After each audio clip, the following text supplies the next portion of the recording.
श्री शिवाय नमस्तुभ्यम। सावन सोमवार शिव पार्वती विवाह की कथा। शिव विवाह कथा को भारत की आध्यात्मिक कथाओं में बहुत महत्वपूर्ण माना जाता है। शिव विवाह में पार्वती के पिता शिव का वंश जानना चाहते थे। फिर शिव ने क्या जवाब दिया, कथा में बताया गया है कि शिव मौन बैठे रहे। पार्वती के पिता ने सोचा कि ये अपने कुल वंश के बारे में भी नहीं जानते। पढ़िए आगे की कथा। दोस्तों, वीडियो में आगे बढ़ने से पहले अगर आप इस चैनल पर नए हैं तो प्लीज इसे ज्यादा से ज्यादा लाइक शेयर सब्सक्राइब जरूर करें। और इससे पहले वाले वीडियो में आप लोगों ने अपना बहुत सारा प्यार दिया है, उसके लिए धन्यवाद।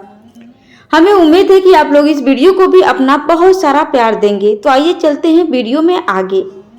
भगवान शिव और पार्वती की शादी बड़े ही भव्य तरीके से आयोजित हुई। पार्वती की तरफ से कई सारे उच्च कुलों के राजा महाराजा और शाही रिश्तेदार इस शादी में शामिल हुए, लेकिन शिव की ओर से कोई रिश्तेदार नहीं था, क्योंकि वे किसी भी परिवार से ताल्लुक नहीं रखते। आइए जानते हैं आगे क्या हुआ।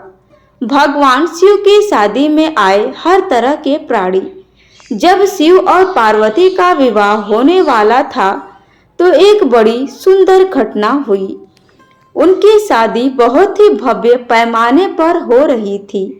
इससे पहले ऐसी शादी कभी नहीं हुई थी। शिव, जो दुनिया के सबसे तेजस्वी प्राणी थे, एक दूसरे प्राणी को अपने जीवन का हिस्सा बनाने वाले थे। उनकी शादी में बड़े से बड़े और छोटे से छोटे लोग शामिल हुए। सभी देवता तो वहां मौजूद थे ही, साथ ही असुर भी वहां पहुंचे। आमतौर पर जहां देवता जाते हैं वहां असुर जाने से मना कर देते हैं, और जहां असुर जाते हैं वहां देवता नहीं जाते। अपनी आपस में मिलजुल कर उनकी बनती थी, मगर यह तो शिव का विवाह था, इसीलिए उन्होंने अपने सारे झगड़े भुलाकर एक बार एक साथ आने का मन बनाया।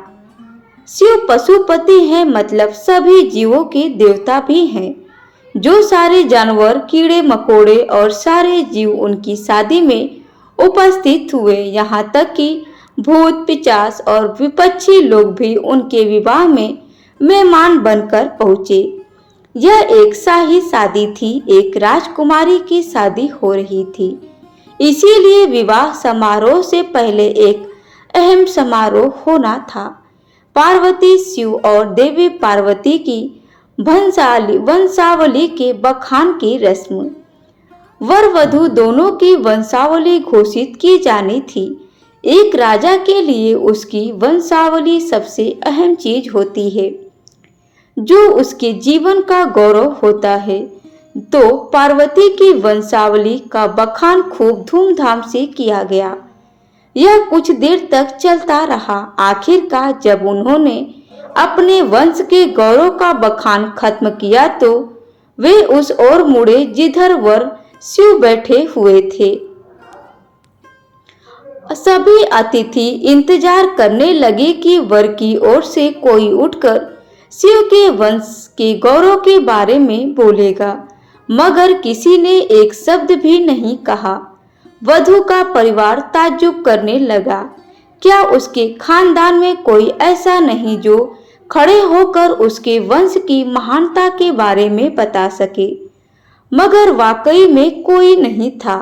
वर के माता पिता, रिश्तेदार या परिवार से कोई वहां नहीं आया था, क्योंकि उसके परिवार में कोई था ही नहीं।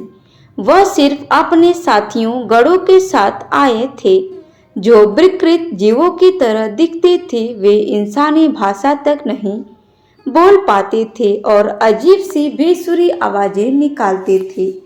वे सभी नशे में चूर और विचित्र अवस्थाओं में लग रहे थे। भगवान शिव ने धारण किया मौन। फिर पार्वती ने पिता पर्वतराज से शिव से अनुरोध किया, कृपया अपने वंश के बारे में कुछ बताइए। शिव कहीं शून्य में देखते हुए चुपचाप बैठे रहे। वह न तो दुल्हन की ओर देख रहे थे, न ही शादी को लेकर उनमें कोई उत्साह नजर आ रहा था। बस वह अपने गढ़ों से धीरे हुए बैठे और शून्य में घूरते रहे। बधू पच के लोग बार बार उनसे यह सवाल पूछते रहे, क्योंकि कोई भी अपनी बेटी की शादी ऐसे आदमी से नहीं करना चाहेगा जिसके वंश या का अता पता न हो। उन्हें जल्दी थी, क्योंकि शादी के लिए शुभ मुहूर्त तेजी से निकला जा रहा था। मगर शिव मौन रहे। समाज के लोग, कुलीन, राजा महाराजा और पंडित बहुत घृणा से शिव को ओर देखने लगे और तुरंत फुसफुसाहट शुरू हो गई। इसका वंश क्या है? यह बोल क्यों नहीं रहा है? हो सकता है कि इसका परिवार किसी नीची जाति का हो और इसे अपने वंश के बारे में बताने में शर्म आ रही हो। नारद मुनि ने इशारे से बात समझनी चाहिए। फिर नारद मुनि, जो उस भाषा सभा में मौजूद थे, यह सब तमाशा देखकर अपनी वीणा बजाई और उसकी एक ही तार खींचते रहे। वह लगातार एक ही धुन बजाते रहे, rowing rowing rowing, towing towing towing. इसमें खींचकर पार्वती के पिता पर्वतराज अपना आपा खो बैठे। यह क्या बकवास है? हम वर की वंशावली के बारे में सुनना चाहते हैं, मगर वह कुछ बोल नहीं रहा। क्या मैं अपनी बेटी की शादी ऐसे आदमी से कर दूं और आप यह खिंचाने वाला शोर क्यों कर रहे हैं? क्या यह कोई जवाब है? नारद ने जवाब दिया, वर के माता पिता नहीं हैं। राजा ने पूछा, क्या आप यह कहना चाहते हैं कि वह अपने माता पिता के बारे में नहीं जानता? नारद ने सभी को बताया कि भगवान स्वयंभू हैं। नहीं, इनके माता पिता ही नहीं हैं, इनकी कोई विरासत नहीं है, इनका कोई गोत्र नहीं है, इसके पास कुछ नहीं है, इसके पास अपने खुद के अलावा कुछ नहीं है। पूरी सभा चकरा गई। पर्वतराज ने कहा, हम ऐसे लोगों को जानते हैं जो अपने पिता या माता के बारे में नहीं जानते। ऐसी दुर्भाग्यपूर्ण स्थिति हो सकती है, मगर हम कोई किसी न किसी से जन्मा है। ऐसा कैसे हो सकता है कि किसी का कोई पिता या माँ ही न हो? नारद ने जवाब दिया, क्योंकि वह स्वयंभू हैं, इन्होंने खुद की रचना की है। इनके न तो पिता हैं और न ही माता, इनका न कोई वंश है न परिवार। यह किसी परंपरा से ताल्लुक नहीं रखते और न ही इनके पास कोई राज्य है। इनका न तो कोई गोत्र है और न कोई नक्षत्र, न कोई भाग्यशाली तारा इनकी रक्षा करता है। यह इन सब चीजों से परे हैं। यह एक योगी और इनके सारे अस्तित्व को अपना एक हिस्सा बना लिया है। इनके सिर्फ एक वंश है, ध्वनि आदि शून्य। प्रकृति ने जब अस्तित्व में आई तो अस्तित्व में आने वाली पहली चीज थी ध्वनि। इनकी पहली अभिव्यक्ति एक ध्वनि के रूप में है। ये सबसे पहले एक ध्वनि के रूप में प्रकट हुए, उसके पहले ये कुछ नहीं थे। यही वजह है कि मैं यह तारा खींच रहा हूँ। दोस्तों, वीडियो में अंत तक बने रहने के लिए आप लोगों का धन्यवाद।